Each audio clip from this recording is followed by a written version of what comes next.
घोड़ों के टापों के साथ मिलकर और कितनी म्यूजिकल हो जाती है। ये घोड़े के बारे में जो सुमित भी बता रहे थे, इनकी मालिश, इनके बालों की स्टाइलिंग होती है, इनके बालों की बाकायदा स्टाइलिंग की जाती है और बहुत बहुत प्रेम से रखा जाता है इन्हें। और रिटायरमेंट भी होता है। रिटायरमेंट होता है। इन घोड़ों को पाने के लिए जो इसकी भी एक प्रक्रिया होती है, उनको पाने के लिए लोग बिल्कुल लालायित रहते हैं। अभी इनमें से कई आदमी के कई घोड़े इनफैक्ट जब हम महाकुंभ हो रहा था वहां पर पुलिस ने हासिल किए थे, उनमें एक चिप इंसर्टेड होता है, सारी डिटेल्स उनके उसमें रहते हैं।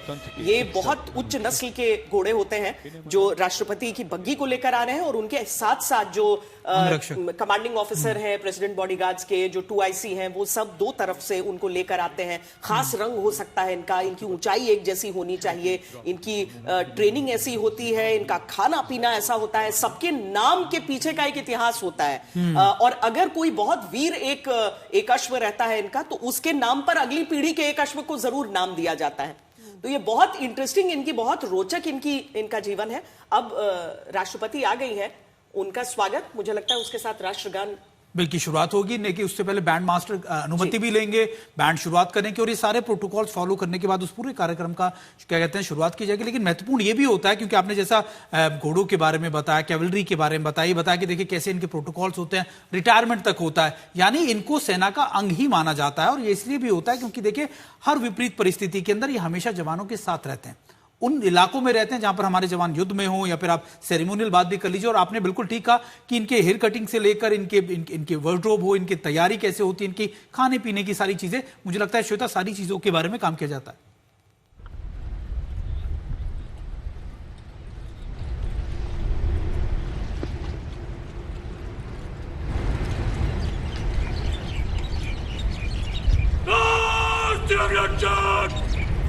सलामी देंगे।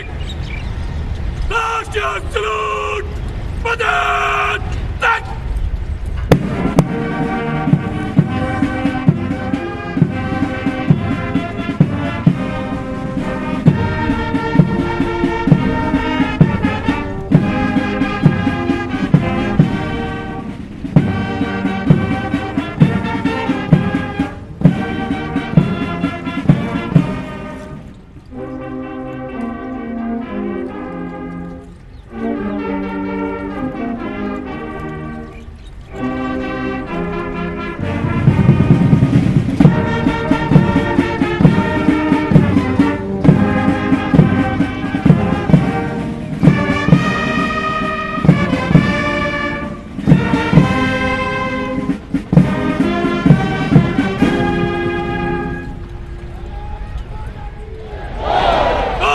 आप सभी से आग्रह, कृपया अपने अपने स्थान पर बैठ जाएं।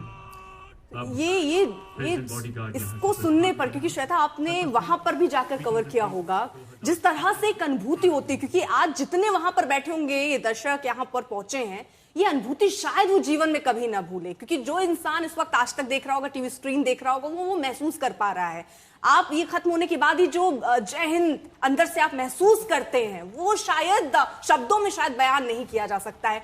आप वहां पर कभी ऐसा हुआ, श्वेता गई हूं, जब आपने ये देखा हो, आप कह रही है ना, घोड़ों के चलने की जो रिदम है, आवाज है, वो सुन के वो आपकी अपनी क्या फीलिंग रही? मुझे तो लगता है कि हर व्यक्ति का बच्चा जो बचपना होता है वो अंदर से निकल आता है इस टाइम। मुझे तो यहाँ पर भी बैठ के रोंगटे खड़े हो जाते हैं जब भी मैं ये आयोजन देखती हूँ। और बचपन से असल में मुझे लगता है कि सारे लोग, और आज भी वो लोग होंगे जो अपने बच्चों को सुबह सुबह उठा देते हैं, गणतंत्र दिवस का परेड जरूर देखो। और मुझे लगता है ये बहुत ज्यादा जरूरी है। हम सब ने रामायण महाभारत सब टीवी में देखी, सुबह रंगोली भी आया करता था एक कार्यक्रम, लेकिन सबसे बड़ा कार्यक्रम क्या होता था, जो 26 जनवरी की सुबह हम सबको, अब तो खैर थोड़ा लेट हो गया है, लेकिन अब देखिए ब्यूगल वादकों के साथ शुरुआत हो रही है। अर्पिता, सेनाओं को, तीनों सेनाओं को, और साथ में जो हमारे सेंट्रल आर्म्ड पुलिस फोर्सेस हैं, CAPF, हमारे पैरामिलिट्री हो गए, उन सब का प्रतिनिधित्व करते हुए ये सैनिक, और एक जो कंडक्ट करते हैं, कंडक्ट करना भी बड़ा कठिन काम होता है, जो सामने इस समय आप देख रहे हैं, वो सारा रहता है। सारे लोग देखिए, आज परिवर्तन ये है कि आज छोटे बच्चे ज्यादा आए हैं, क्योंकि सामने आप जब वर्दी में उतनी बड़ी संख्या में सैनिकों को और बड़ी बड़ी शान से और एक एक करके जब सामने आएंगे सब, ये मुझे लगता है कि अब हमें सुनना चाहिए।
और देखिए इस बार कंबाइंड बैंड्स को ज्यादा आप कह सकते हैं कि इंटीग्रेशन को ज्यादा प्राथमिकता दी गई और अभी 26 जनवरी पे भी हमने देखा कि कंबाइंड बैंड इंटीग्रेटेड बैंड तीनों सेनाओं का रखा गया था और हर बार अब इस चीज को दर्शाया जाता है कि एक इंटीग्रेशन या फिर आप कह सकते हैं कि जॉइंटनेस जो है वो हमारे सेरेमोनियल चीजों में भी नजर आए। श्वेता, ये कदम कदम बढ़ाए जा जो है वो इंडियन नेशनल आर्मी जो सुभाष चंद्र बोस की थी उसका ये क्विक मार्च का धुन था, यानी बहुत तेजी से आप इसमें कदम कदम बढ़ाए जाते हैं। अब पहले हम क्या सुनते थे, he is a jolly good fellow, आमतौर पर इसके साथ शुरुआत होती है या और भी इस तरह के कई और गीत होते थे, लेकिन ये जो आईएनए की धुन थी, अब ये भी समझिए कि जो जय हिंद हम सुनते हैं, जो जवान आपको जो सैनिक आपको विश करेंगे, वो भी Indian national army Subhash Chandra Bose से लिया हुआ है और आज का आगाज भी कदम कदम बढ़ाए जाके आगाज तो कदम कदम से, लेकिन जो इसका समापन होगा वो सारे जहां से अच्छा से होने वाला है। और ये जो तस्वीरें हैं ये हर हिंदुस्तानी के जज्बे को और बढ़ा देते हैं उनको, क्योंकि ये गणतंत्र दिवस के औपचारिक तौर पर समापन के एक प्रतीक के तौर पर इसे देखा जाता है। हर 29 जनवरी को ये मनाया जाता है। ब्रिटेन रिट्रीट समारोह इस वक्त लाइव आप देख रहे हैं। और एक और कमाल की बात, जब आपने अर्पिता बात की ना कि शुरुआत की,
इस समय धुन बजा रहे हैं उसके साथ वो आकृतियां बार बार अपनी बदल रहे हैं। गगनयान की आकृति उन्होंने बनाई, उसके बाद अमर जवान ज्योति की आकृति उन्होंने बनाई और यहाँ पर एक मैसेज उस धुन के साथ, लेकिन मार्चिंग दस्ते के हिसाब से उस आकृति को बनाकर भी दिया जा रहा है। देव व्यू की ये रचना यहाँ पर मार्चिंग बैंड कर रहे हैं। तो ये महाभारत की जो व्यू रचना है उसको यहाँ पर दिखाने की जो है वो कोशिश की गई है। ये सब ये श्वेता, क्योंकि इस बात बहुत सारी चीजें जब आप देखिए तो अलग है। जैसे यहाँ पर जो पश्चिमी धुनें हुआ करती थी उनको एक तरीके से हटाकर जो शुद्ध जो भारतीय प्रतीक हैं, जिनको आप कह सकते हैं मृदगम हो या तबला हो, इनको वरीयता दी गई है, इससे सामने रखा गया है। लेकिन इसके साथ ही मुझे लगता है कि बहुत सारी चीजें हैं जो बदलाव करना भी नहीं चाहिए। अब देखिए, जैसे अब हम हमारे HAL, हमारी आडा, वो सारे भारतीय विमानों को विकसित कर रहे हैं, लेकिन उसके साथ ही हम क्या रफाल, सुखोई इसकी तरफ तो देख ही रहे हैं, क्योंकि हम दुनिया का भी बेस्ट चाहते हैं और अपना भी बेस्ट दे रहे हैं। तो इसीलिए पूरी तरीके से नहीं हट रहा है। तो ये क्या व्यू रचना? ये एक अर्ध व्यू रचना, मतलब जो देव व्यू हमने दिखाया था, चक्र व्यू, वैसे ही अर्ध व्यू, उस तरह की चीजें ये रचना कर करके दिखा रहे हैं। अब ये सारी रचनाएं हमारी हैं, लेकिन जो पाइप है वो हमारा नहीं। आप आमतौर पर स्कॉटिश बैंड्स में वो सुनेंगे तो वो ब्रिटिश वो चीजें रहती है, बहुत ताकत लगती है, लेकिन हमारे सैनिक जो होते हैं बहुत वो भी ठंड में, वो भी ठंड में इतनी ठंड के अंदर श्वेता। और खास बात पे जैसा आपने बताया कि देखिए शुरुआत के साथ से जॉइंटनेस थे, लेकिन आखिरी में भी पहले होता था अबाइड मी ऑल, 2021-22 तक वो रहा शायद अबाइड मी ऑल तक, लेकिन अब वो भी सारे जहां से अच्छा तक उसे ला दिया गया। और एक खास बात अगर आप देखें कि शुरुआत से लेकर अब तक करीबन 30 धुनें हैं जो बजाई जाएंगे और सारी की सारी स्वदेशी। तो आपने बताया कि हथियारों के साथ साथ हमारी सेरेमोनियल चीजों के ऊपर भी स्वदेशीकरण आए, और मुझे लगता है कि वो शायद इसलिए भी जरूरी है कि भले ही आप देखें कि कई सेरेमनीज चली आ रही हैं सदियों से, दशकों से, लेकिन उसमें हमारी जो स्वदेशी झलक है फोर्सेस की वो आनी चाहिए। शायद उसी को लेकर कई बदलाव इसमें किए गए हैं। श्वेता, अच्छा, हमारे जो सैनिक होंगे या जो आज ये यहाँ पर मौजूद हैं, उनको जब ये महसूस होता होगा, क्योंकि अपनी भारतीय धुनें उनको शामिल करना, ये अनुभव जितना हमारे लिए अलग है उतना उनके लिए भी होगा। जब वो प्रैक्टिस कर रहे होंगे या जब परफॉर्म कर रहे हैं, उस समय उनको अलग महसूस हो रहा होगा। आप बहुत ज्यादा कनेक्ट नहीं महसूस कर रहे होंगे शायद। नहीं, करते ही है। हर जो जितने भी रेजिमेंट्स होते हैं उनका अपना एक बैंड होता है जो जिनका काम होता है आप पूरे साल उसका अभ्यास करते रहते हैं, उन धुनों का अभ्यास करते रहते हैं। तो आपके लिए भी तो एक चैलेंज हो जाता है कि आपको उसमें कुछ नया करना है। अच्छा, यहाँ पर प्रतिस्पर्धा भी रहती है कि किसका बैंड सर्वश्रेष्ठ होकर निकलेगा, तो वो एक बहुत ही स्वस्थ प्रतिस्पर्धा है। तो लेकिन वो तय कैसे होता है फिर? वो तय होता है, वहां पर मार्किंग का तरीका होता है। जैसे मार्चिंग कंटिंजेंट जो होते हैं 26 जनवरी में जो मार्च करते जाते हैं, उसमें बेस्ट दस्ते को प्राइज मिलता है उसमें। उसी तरीके से यहाँ पर भी होता है। आप अगर मतलब ये पूरा कंक्लूड होने के बाद जब उसमें जाएंगे तो ऑनलाइन आपको वो डिटेल्स मिल जाएंगे, लेकिन आपस में बहुत सारी चीजें रहती हैं उसको लेकर।